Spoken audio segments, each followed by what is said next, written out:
terpesona kalau kita jumpa saat pertama. Bergetar hatiku karenanya, apakah ini yang namanya cinta? Oh, mengapakah hatiku selalu gelisah tak menentu? Bayang-bayang dirimu tak berhenti mengikuti dirimu. Ingin bertanya padamu, apakah isi hatimu? Mungkinkah di dalam hatimu kau mengerti isi hatiku? Ku sapa dirimu, namun kau diam membisu. Untukku balasanmu, adakah cinta di hatimu?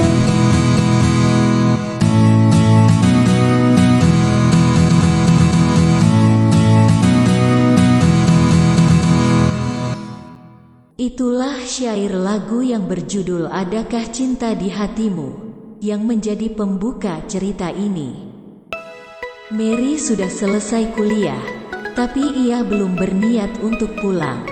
Ia berjalan menuju salah satu ruang kuliah yang pintunya masih tertutup rapat, padahal seharusnya pelajaran terakhir di situ sudah selesai. Kesal juga hati Mary yang terpaksa harus menunggu entah untuk waktu yang tidak jelas berapa lama. Kuliah hari ini cukup sampai di sini.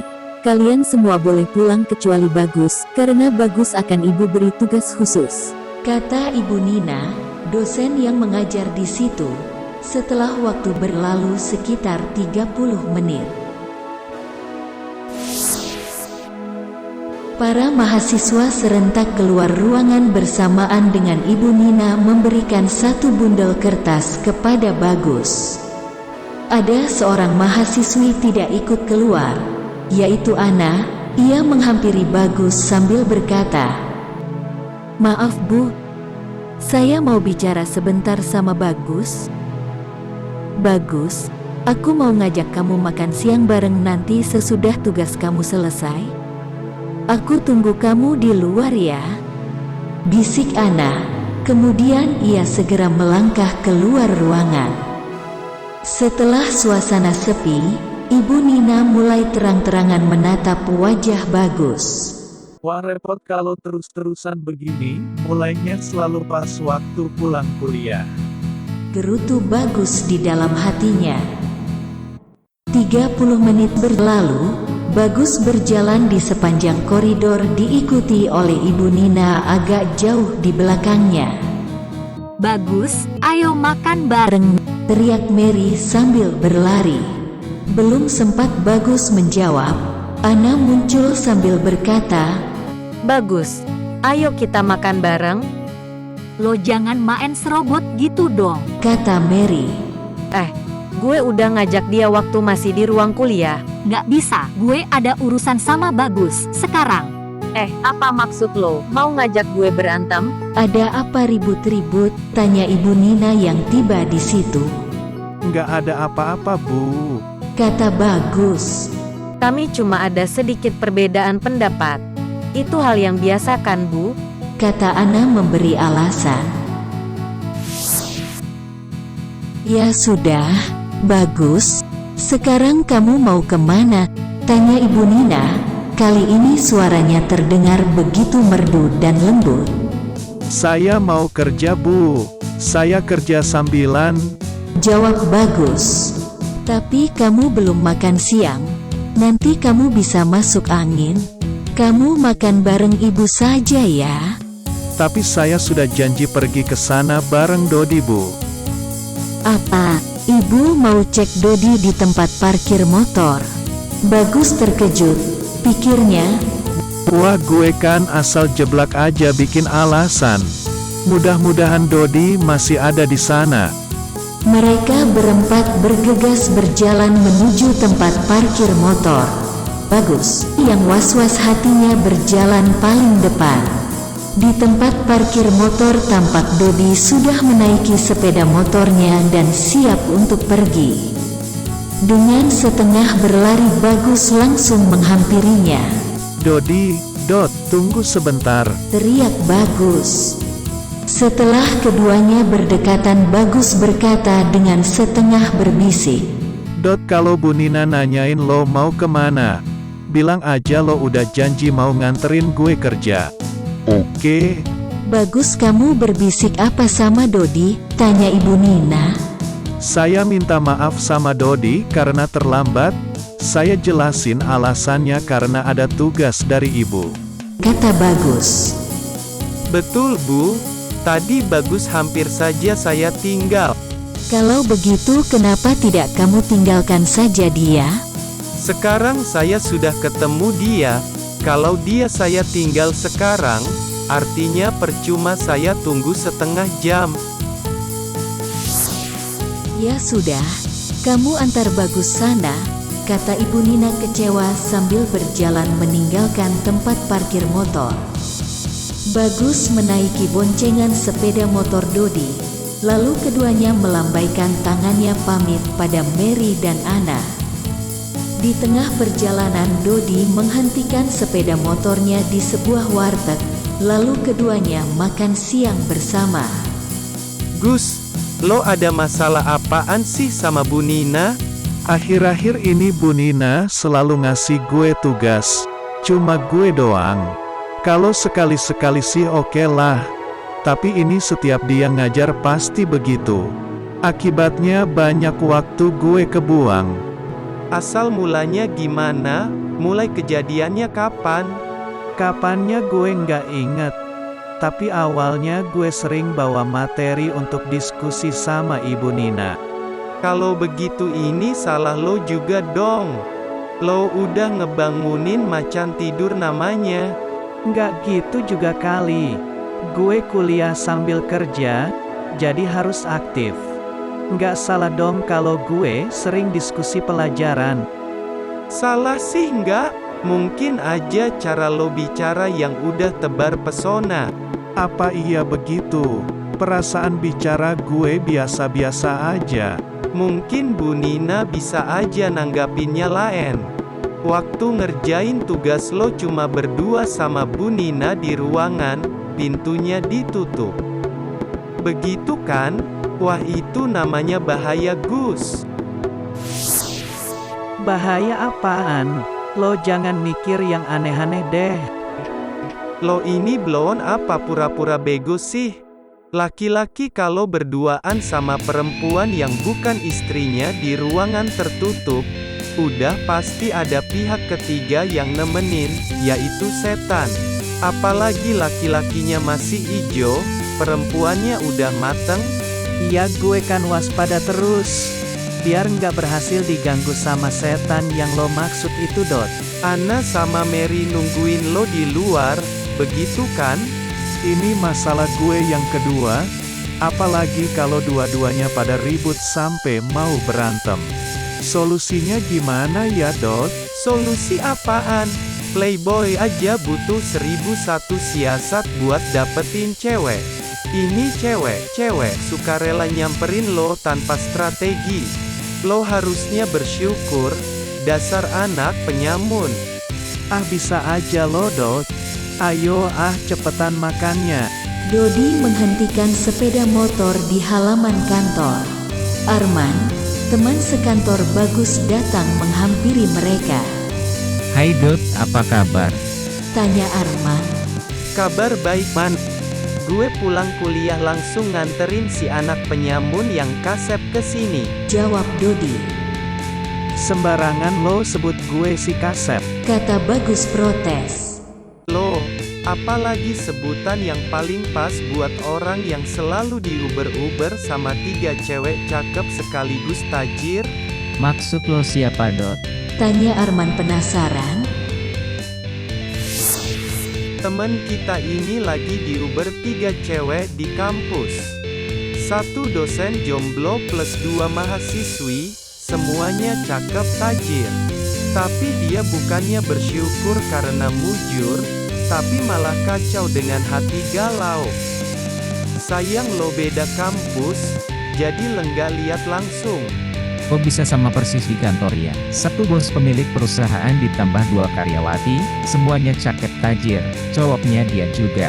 Sayangnya lo nggak kerja di sini Dot, jadi lo nggak bisa lihat langsung. Bagus bisa jadi idola cewek, padahal 2 sobatnya masih belum laku-laku. Kata Arman. Mungkin belum ketemu cewek yang pas. Kata Bagus. Ya betul, giliran kita yang mau, ceweknya nggak mau. Giliran ceweknya mau, kitanya nggak mau. Kata Dodi. Yang banyak itu yang sama-sama nggak mau.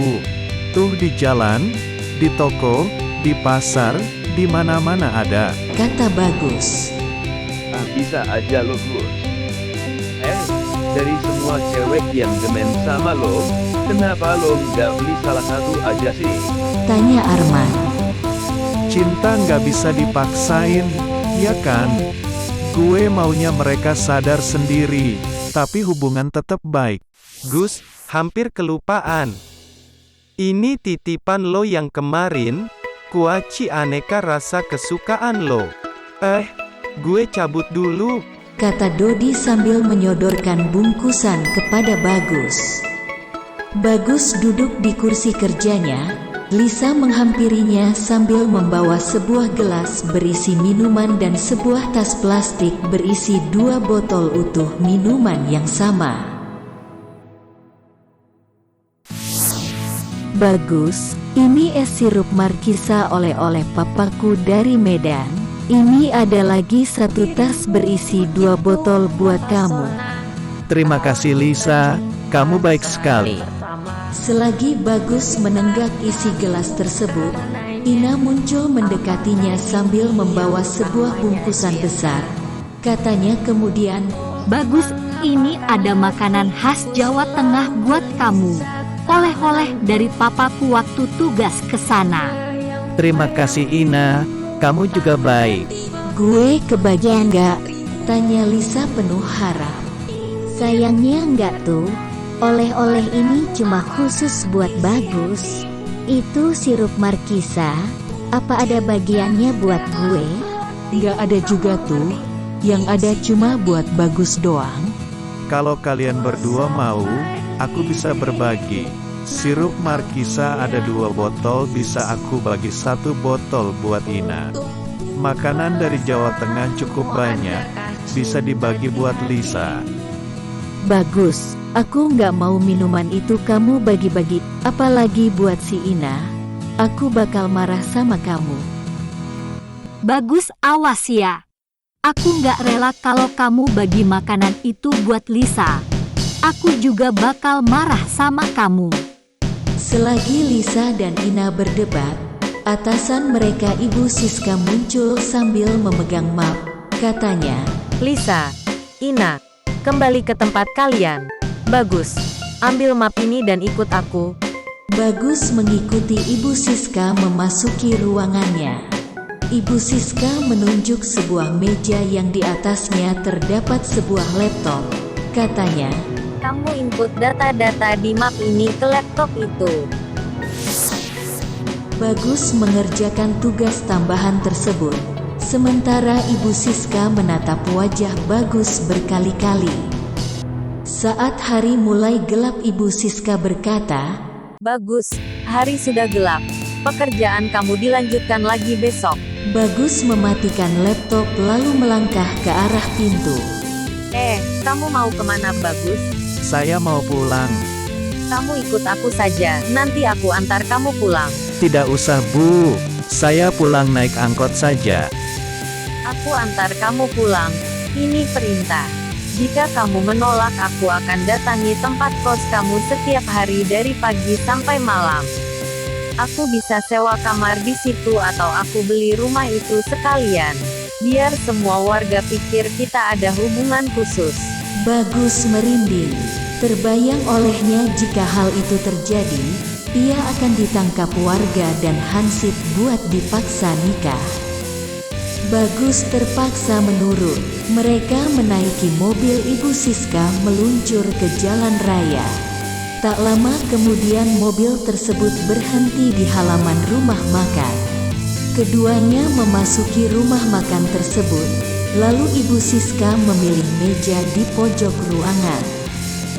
Bagus, sekarang kamu pilih makanan kesukaan kamu. Bagus mencari menu termurah. Namun makanan termurah pun harganya masih terlalu mahal baginya.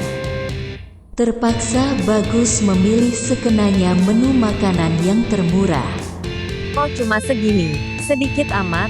Kata Ibu Siska sambil menulis tambahan beberapa menu makanan di kertas pesanan, lalu ia serahkan pada pelayan.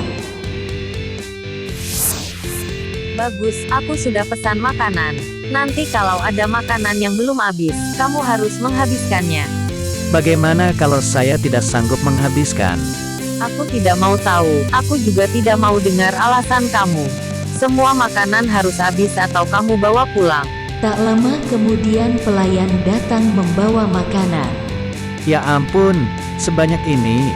Gimana gue ngabisinnya? Ibu Siska pasti makannya cuma secuil, terus sisanya. Keduanya mulai makan, sambil mengunyah makanan. Ibu Siska terus-menerus memandangi wajah Bagus. Aku sudah cukup, kamu harus menghabiskannya. Betul tebakan kan? Paling-paling gue cuma sanggup ngabisin seperempatnya. Sisanya terpaksa dibungkus buat dibawa pulang. Pikir Bagus. Mobil meluncur kembali dan akhirnya mereka tiba di rumah kos Bagus. Seorang gadis keluar dari dalam rumah induk. Ia adalah Asti, anak perempuan pemilik rumah kos. Sementara itu Ibu Siska mengemudikan mobilnya pergi. Bagus, kamu baru pulang kerja. Kok malam banget sih? Aku kerja lembur, pulangnya aku dianterin bos aku. Ya tapi nggak usah setiap hari gitu dong. Harusnya kamu bisa nolak. Bisa aja dia ngarep kamu jadi pacarnya. Kalau aku nolak, dia ngancem kelepasan. Dia ngancem apa? Nggak ada apa-apa kok. Aku ulangi sekali lagi. Dia ngancem apa? Dia ngancem mau kesini setiap hari. Atau dia bisa aja sewa kamar di sini, biar bisa tinggal bareng aku terus. Dia nggak bakalan aku terima sewa kamar di sini. Malah katanya dia juga bisa beli rumah ini sekalian. Rumah ini nggak bakal aku jual. Apalagi kalau yang beli bos kamu yang gatel itu. Tapi penentunya orang tua kamu kan. Kalau harganya oke, terus orang tua kamu setuju, gimana? Kamu kok jadi belain dia sih? Bukan belain dia, tapi aku nggak mau kalau kejadian. Bisa runyem jadinya kalau aku digerebek warga atau hansip nanti. Ya udah, aku mau nyiapin makanan buat kamu. Aku udah makan, malah sebagian ada yang aku bawa pulang. Oleh-oleh dari teman-teman juga ada. Kamu mau? Aku nggak minat. Makanan pasti dibeliin bos itu. Oleh-oleh pasti dari temen-temen cewek di kantor kamu. Sini, kasih aku semuanya. Aku mau buang ke tempat sampah. Makanan ini kan nggak salah. Kok mau dibuang? Ya udah, kamu simpen aja semuanya buat kamu makan.